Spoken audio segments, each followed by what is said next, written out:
ஒரு சிறுமலையில மட்டும் பார்த்தோம்னா எவ்வளவு பெரிய விஐபி வந்தாலும் என்ன பண்ணுவான்னு சொல்லி பார்த்தோம்னா அவர்களுக்கு ஒரு சால்வையை அணிவிப்பார்கள். லட்டு பிரசாதம் அந்த வடை பிரசாதம் எல்லாம் கையில கொடுப்பாங்களே தவிர மலர் மாலைகளை பிரசாதமாக திருமலையிலே அணிவிக்க மாட்டார்கள்.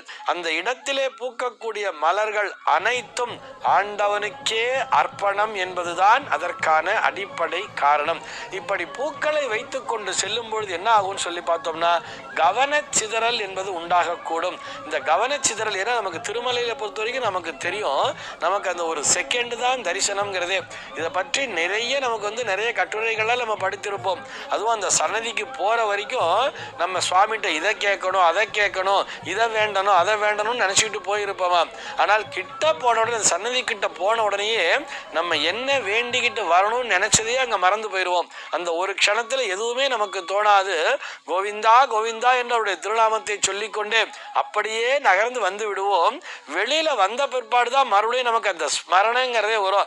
ஆஹா நம்ம இதை வேண்ட மறந்துட்டோமே அதை வேண்ட மறந்துட்டோமே இதை கேட்டிருக்கலாமே அதை கேட்டிருக்கலாமே எதையுமே கேட்காம நான் பாட்டி இறைவனை பார்த்துட்டு அப்படியே ஸ்தம்பிச்சு வந்துட்டேனேங்கிற மாதிரி தான் நினைச்சிட்டு இருப்பா தெரியுமா. இப்படி அந்த இடத்திலே இறைவன்பால் மட்டும்தான் நம்முடைய மனமானது ஒருமுகப்பட வேண்டும். இறைவனுடைய அந்த திருப்பாதங்களை தரிசிக்க வேண்டும்.